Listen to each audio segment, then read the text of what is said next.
सुस्वागतम दोस्तों। कक्षा 8वीं की पूरक पाठ्य पुस्तक भारत की खोज में से मैं आपके समक्ष दूसरा अध्याय लेकर उपस्थित हूँ। मैं संजय शिंदे आप सभी का स्वागत करता हूँ। अध्याय का शीर्षक है तलाश। आज हम लोग भाग 1 देख रहे हैं। तलाश। भारत के अतीत की झांकी। झांकी का अर्थ होता है एक सुंदर मनोहारी दृश्य सामने प्रस्तुत करना। 26 जनवरी के दिन हम लोग देखते हैं इंडिया गेट के सामने भारत के विविध राज्यों की झांकियां प्रस्तुत की जाती है। ठीक उसी प्रकार से लेखक यहाँ पर एक झांकी प्रस्तुत कर रहा है, वो है अतीत की, भूतकाल की। बीते हुए सालों में मेरे मन में भारत ही भारत रहा है। इस बीच में बार बार उसे समझने और उसके प्रति अपनी प्रतिक्रियाओं का विश्लेषण करने की कोशिश करता रहा हूँ। मैंने बचपन की ओर लौट कर याद करने की कोशिश की कि मैं तब कैसा महसूस करता था। मेरे मन में इस अवधारणा ने कैसा धुंधला रूप ले लिया था, मेरे ताज़ा अनुभव ने उसे कैसे संवारा था। तो लेखक जो है अपने भूतकाल को याद कर रहा है और उसमें भारत किस प्रकार से रचा बसा है इसको दर्शाने का प्रयास इस जगह पर लेखक कर रहा है। लेखक कह रहा है कि भारत के संबंध में उसके मन में एक विशेष दृश्य तैयार होता है और एक उसने धारणा का रूप ले लिया है। आखिर यह भारत है कैसा? अतीत में यह किस विशेषता का प्रतिनिधित्व करता था? उसने अपनी प्राचीन शक्ति को कैसे खो दिया? क्या उसने इस शक्ति को पूरी तरह से खो दिया है? विशाल जनसंख्या का बसेरा होने के अलावा क्या आज उसके पास ऐसा कुछ बचा है जिसे जानदार कहा जा सके? आधुनिक विश्व से उसका तालमेल किस रूप में बैठता है?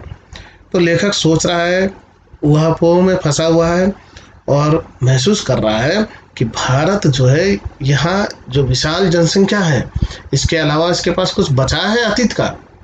और अगर जो बचा है वो जानदार है क्या? अर्थात उसमें प्राण है क्या अभी भी? उसमें जान है क्या अभी भी? और आधुनिक विश्व के साथ वो तालमेल किस प्रकार से बिठा सकता है? भारत मेरे खून में रचा बसा था। इसके बावजूद मैंने उसे एक बाहरी आलोचक की नज़र से देखना शुरू किया। लेखक कह रहा है कि हर भारतीय के मन में भारत बसा हुआ है, ठीक उसी प्रकार से उसके मन में भी बसा हुआ है। लेकिन एक आलोचक के रूप में जब देखना होता है तो उसमें से बाहर निकलकर आपको देखना पड़ेगा ताकि आप उसकी गुण दोषों की चर्चा निष्पक्ष हो सकर कर सके। ऐसा आलोचक जो वर्तमान के साथ साथ अतीत के बहुत से अवशेषों अर्थात खंडहर जो बचा हुआ है, टूट टूट कर जो अंतिम रूप में बचा हुआ है, वो अवशेष है जिन्हें उसने देखा था, नापसंद करता था। एक हद तक मैं उस तक पश्चिम के रास्ते से होकर पहुंचता था। मैंने उसे उसी भाव से देखा जैसे संभवतः किसी पश्चिमी मित्रों ने देखा होता। मेरे भीतर शंकाएं सिर उठा रही थी। क्या मैंने भारत को जान लिया था? मैं जो उसके अतीत की विरासत के बड़े हिस्से को खारिज करने का साहस कर रहा था।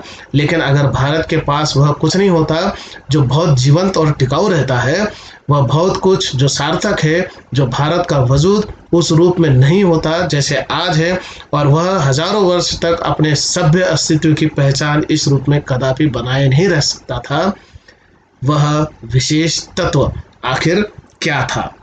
तो लेखक बहुत गहराई में जाकर सोच रहा है कि किस प्रकार से भारत का बड़ा हिस्सा जिसे खारिज करने का साहस कोई भी नहीं कर सकता, और उसमें से जो सार्थक है, जो टिकाऊ है और जो जीवित है, उसके वजूद को खोजना, यही हमारी सभ्यता है और इसी से हमारे अस्तित्व की पहचान हो सकती है। और यह विशेष तत्व आखिर क्या है, यह लेखक खोजना चाहता है। मैं भारत के उस उत्तर पश्चिम में स्थित सिंधु घाटी में मोहनजोदड़ो के एक टीले पर खड़ा था। एक टीला जो होता है वो मिट्टी के या रेत के जमाव से बन जाता है और उस पर लेखक खड़ा होकर, अब लेखक अपने आप को कल्पना के रूप में उस जगह पर ले जा रहा है। कल्पना कर रहा है कि मैं एक टीले पर खड़ा हूँ। मेरे चारों तरफ उस प्राचीन नगर के घर और गलियां बिखरी थी जिसका समय 5000 वर्ष पहले बताया जाता है। साथ ही यह भी कहा जाता है कि वहाँ एक प्राचीन और पूर्णतः विकसित सभ्यता थी। इनके स्थायी रूप से टिके रहने का कारण है इसका ठेठ भारतीयपन, और यही आधुनिक भारतीय सभ्यता का आधार है। यह विचार आश्चर्यचकित कर देता है कि कोई संस्कृति या सभ्यता इस प्रकार 5-6 हजार वर्ष या उससे भी कुछ अधिक समय तक निरंतर बनी रहे, वह भी बराबर परिवर्तनशील और विकासमान रहकर। तो लेखक जो है मोहनजोदड़ो कि एक नाली के सामने खड़ा है, जिसके विशाल प्रवेश द्वार के सामने खड़ा है, और वो देख रहा है कि कितनी विकसित सभ्यता थी यह। इससे वह आश्चर्यचकित हो रहा है।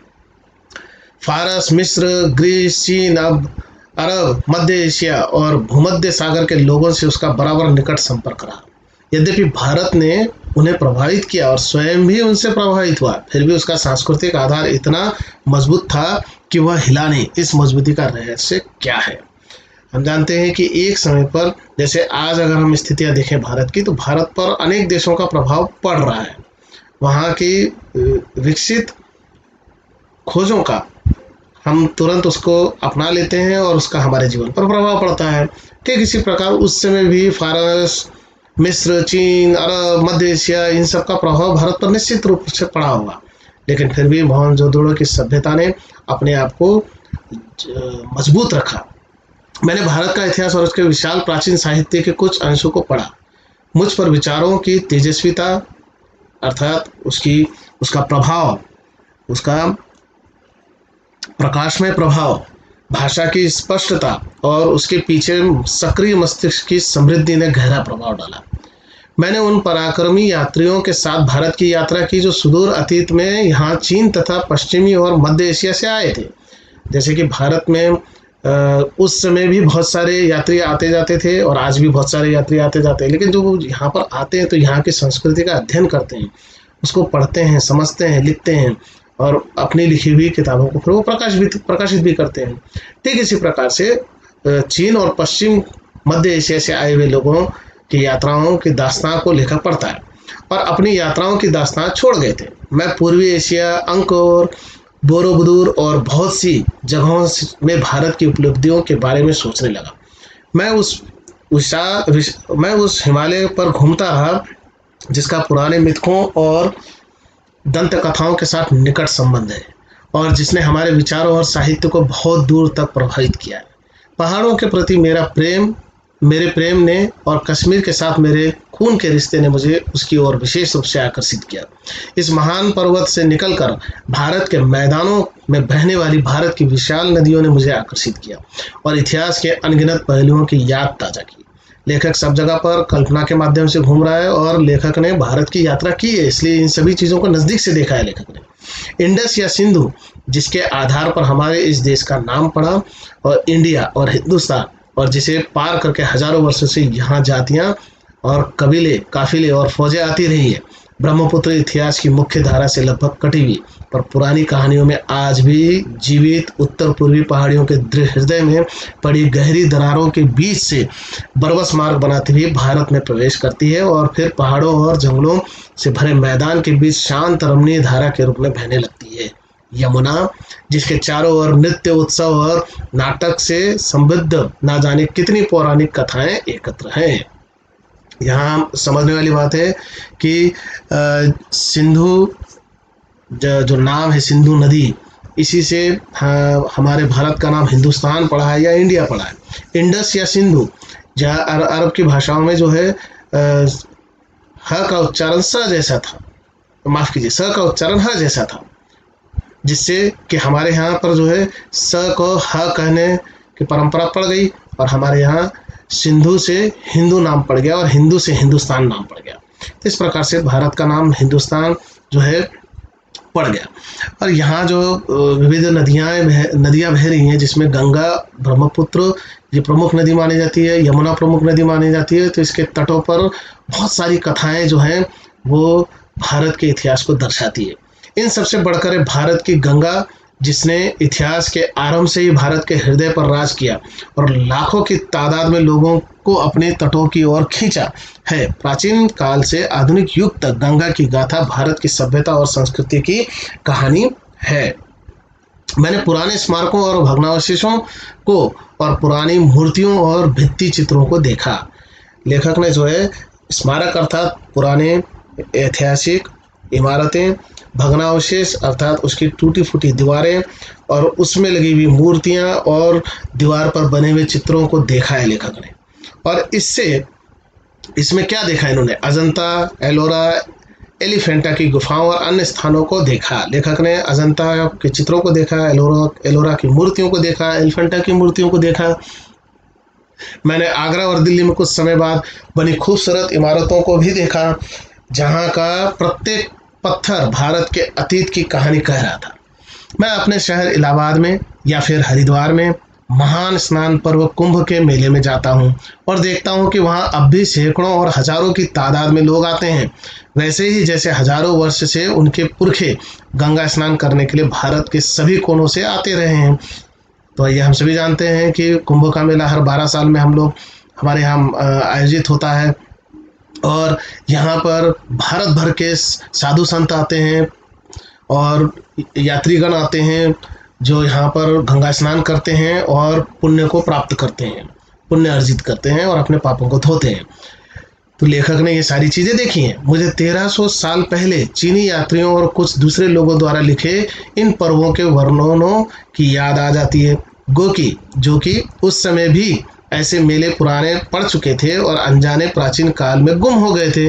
मुझे हैरत होती है, आश्चर्य होता है लेखक को कि वह कौन सी प्रबल आस्था थी जो हमारे लोगों को अनगिनत पीढ़ियों से भारत की इस प्रसिद्ध नदी की ओर खींचती रही है। तो लेखक को बड़ा आश्चर्य होता है कि कौन सी ऐसी परंपरा है जो, या कौन सी ऐसी प्रबल आस्था है जो लोगों को यहाँ खींच कर ले आती है इस नदी की ओर। मेरे अध्ययन की पृष्ठभूमि के साथ इन यात्रियों और दौरों ने मिलकर मुझे अतीत में देखने की अंतर्दृष्टि दी। तो लेखक को इन सारी चीज़ों ने जो है अंदर तक देखने और उसे पहचानने की शक्ति दी, यही अंतर्दृष्टि कहलाती है। मेरे मन में भारत की जो तस्वीर थी उसमें धीरे धीरे सच्चाई का बोध कर घर करने लगा। मेरे पूर्वजों की भूमि में ऐसे जीते जागते लोग आबाद हो गए जो हंसते रोते थे, प्यार करते थे और पीड़ा भोगते थे। इन्हीं में ऐसे लोग भी थे जिन्हें जिंदगी की जानकारी और समझ थी। इस अतीत के सैकड़ों सजीव चित्र मेरे मन में भरे थे। जब भी किसी जगह जाता था उस विशेष स्थान से संबंध चित्र तत्काल मेरे सामने खड़ा होता था। बनारस के पास सारनाथ में मैंने बुद्ध को उनका पहला उपदेश देते हुए लगभग साफ देखा। तो लेखक की कल्पना शक्ति, लेखक की जो दृश्यों को सजीव करने की शक्ति है, यही वास्तविक तौर पर उसे लिखने की प्रेरणा देती है। तो यहाँ जो लेखक है साक्षात बुद्ध को सामने पहला उपदेश देते हुए देख रहे हैं।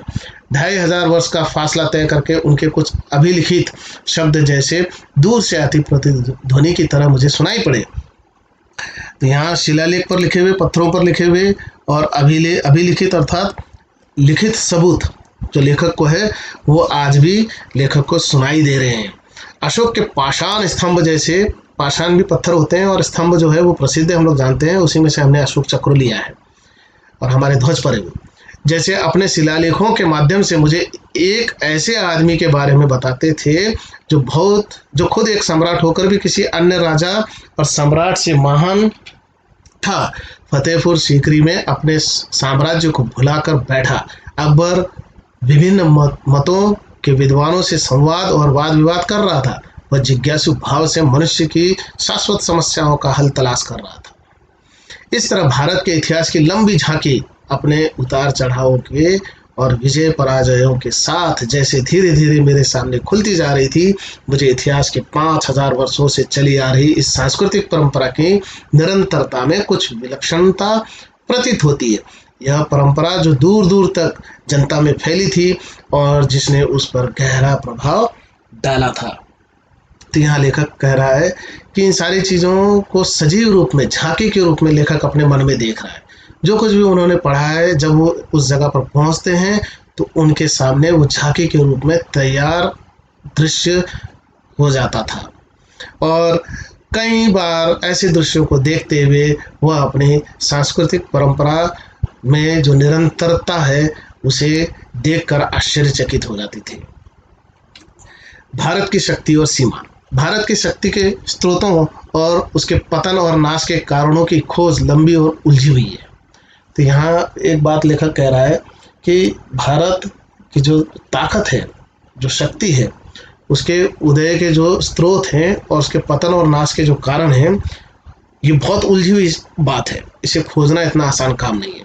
पर उसके पतन के हाल के कारण पर्याप्त स्पष्ट है। भारत तकनीक की दौड़ में पिछड़ गया और यूरोप जो तमाम बातों में एक जमाने से पिछड़ा हुआ था, तकनीकी प्रगति के मामले में आगे निकल गया।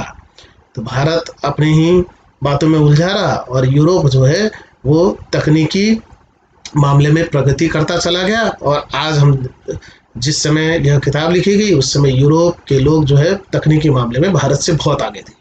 इसी तकनीकी विकास के पीछे विज्ञान की चेतना थी तथा हौसलामंद जीवनी शक्ति और मानसिकता थी। नई तकनीकों ने पश्चिमी यूरोप के देशों को सैनिक बल दिया और उसके लिए अपना विस्तार करके पूरब पर अधिकार करना आसान हो गया। यह केवल भारत की ही नहीं, लगभग सारे एशिया की कहानी है। ऐसा क्यों हुआ? इस गुत्थी को सुलझाना ज़्यादा मुश्किल है, क्योंकि पुराने समय में तो भारत में मानसिक सजगता और तकनीकी कौशल की कमी थी नहीं, किंतु बाद की सदियों में उत्तरोत्तर गिरावट का आभास होने लगता है। जीवन की लालसा और उद्यम में कमी आ जाती है। तो लेखक कह रहा है कि भारत तकनीक के मामले में कमज़ोर नहीं था, और फिर भारत पिछड़ क्यों गया? तो भारत की मानसिक सजगता जो थी वह इस मामले में थोड़ी सी पीछे रह गई, और फिर धीरे धीरे इसमें गिरावट आती गई और तकनीक में हम लोग थोड़े से पीछे पड़ गए। क्षीण होती रचनात्मक प्रवृत्ति की जगह अनुकरण की प्रवृत्ति ले लेती है, और नई खोजों की जगह पर जो है अनुकरण पर ज़्यादा जोर देने लगे भारतीय लोग। जहाँ कामयाबी के साथ विद्रोही विचार पद्धति ने प्रकृति और ब्रह्मांड के रहस्यों को भेदने का प्रयास किया था, वहाँ शब्दाडंबर से लैस भाष्यकार उसकी जगह लेता दिखाई देने लगता है। तो कहने का तात्पर्य ये है, जो यहाँ पर नेहरू जी कह रहे हैं कि भारत में जो है सोचने और तकनीक की क्षमता के मामले में कोई कमी नहीं थी, लेकिन धीरे धीरे इसके प्रति अपनी सजगता को खोता चला गया, और फिर बाद में उसके स्थान ले लिया अनुकरण ने, जो दूसरों को देख देख कर सीखने लगे, और शब्दाडंबर ने शब्दों का आवरण लेकर लैस अर्थात सुसज्जित होकर भाष्यकार की जगह ले लेता दिखाई देने लगा। भव्य कला और मूर्ति निर्माण का स्थान जटिल पच्चीकारी वाली सावधानी से की गई नक्काशी लेने लगी, और फिर बाद में हम लोग जो है दिखावे पर ज़्यादा जोर देने लगे, और इस वजह से हम लोग तकनीक के मामले में पीछे पड़ गए। फिर क्या किया हमने? भव्य मूर्तियाँ बनाने के स्थान पर हमने क्या किया? नक्काशी वाले काम करने शुरू कर दिए। प्रभावी किंतु सरल, सजीव और समृद्ध भाषा की जगह अत्यंत अलंकृत और जटिल साहित्य शैली ने ले ली, और हम लोग इतनी गहराई में चले गए कि सरल और सजीव भाषा की जगह पर हमने अलंकृत भाषा का प्रयोग करना शुरू किया, अलंकारों से युक्त भाषा का प्रयोग करना शुरू कर दिया। साहसिक कार्यों की लालसा और छलकती हुई जिंदगी, जिसके कारण सुदूर देशों में भारतीय संस्कृति का प्रसार संभव हो सका था, क्षीण हो चली, और उसके स्थान पर महासागरों को पार करने पर रोक लगाने वाली संकीर्ण रूढ़िवादिता ने जन्म ले लिया था। तो हुआ ऐसा कि हमने अपने विस्तार को जो है वो सीमित कर दिया, साहसिक कार्यों को समेट लिया, और इस वजह से हमने अपने आप को बंधनों में बांधते हुए रूढ़िवादिता के चक्कर में अर्थात दकियानुसी विचारों के चक्कर में हमने क्या कर दिया? महासागरों को पार करने पर रोक लगा दी। जांच पड़ताल की विवेकपूर्ण चेतना लुप्त होती गई, और अतीत की अंधी मूर्ति पूजा ने उसकी जगह ले ली। अतीत के विकट भार ने उसे कुचल कर रख दिया, और वह एक तरह की मूर्छा से ग्रस्त हो गई। मानसिक जड़ता और शारीरिक थकावट की इस हालत में भारत का ह्रास होने लगा, ह्रास अर्थात पतन होने लगा। वह गतिहीन और जड़ हो गया, जबकि विश्व के दूसरे हिस्से प्रगति के पथ पर बढ़ते गए। तो यहाँ जो समस्या ये आई है कि हमने अपने आप को रोक लिया, और इस वजह से हम क्या हो गए? मानसिक जड़ता के गुलाम बन गए। किंतु यह स्थिति का पूरा और पूर्णतः सही सर्वेक्षण नहीं है। तो सर्वेक्षण जो है ये अधूरा सर्वेक्षण है, ऐसा लेखक कह रहा है। अब सर्वेक्षण करना अर्थात ब्यौरा, उसकी जानकारी देना, तो यह अधूरा ब्यौरा है, अधूरी जानकारी है। यह यदि केवल जड़ता और गतिहीनता का एक रस और लंबा दौर रहा होता, तो उसका नाता अतीत से पूरी तरह टूट जाता। एक युग का अंत और उसके ध्वंसावशेषों पर किसी नई चीज का निर्माण होता। अगर ऐसा होता तो क्या हो जाता? एक युग का पूरा अंत हो जाता, और उसके ध्वस्त अवशेषों अर्थात टूटी फूटी इमारतों पर किसी नई चीज का निर्माण पक्का हो जाता। इस तरह का क्रम भंग नहीं हुआ, और भारत में भी निरंतरता बनी रही। इसके अलावा समय समय पर पुनर्जागरण के दौर आते रहे, नए को समझने और उसे अनुकूल बनाकर कम से कम पुराने के उस अंश के साथ जिसको रक्षा करने लायक समझा गया, उसका सामंजस्य करने के प्रयास साफ दिखाई पड़ते हैं। भारतीय लोगों ने इसका प्रयास किया कि कुछ नया भी होता रहे। अक्सर पुराने का केवल बाहरी ढांचा प्रतीक के रूप में बचा रहा और उसकी अंतर वस्तु बदल गई। ऐसी लालसा जो लोगों को उस लक्ष्य की ओर खींचती है जो पूरी तरह सिद्ध नहीं किया जा सका हो, और साथ ही प्राचीन और नवीन के बीच सामंजस्य स्थापित करने की इच्छा बराबर बनी रहती है। इसी लालसा ने उसे गति दी और उन्हें पुराने को बनाए रखने के साथ साथ नए विचारों को आत्मसात करने की सामर्थ्य दी। तो भारत भारत के लोगों ने ये चीज मुख्य तौर पर की है और नए और पुराने के बीच में सामंजस्य स्थापित करने का प्रयास किया है। धन्यवाद।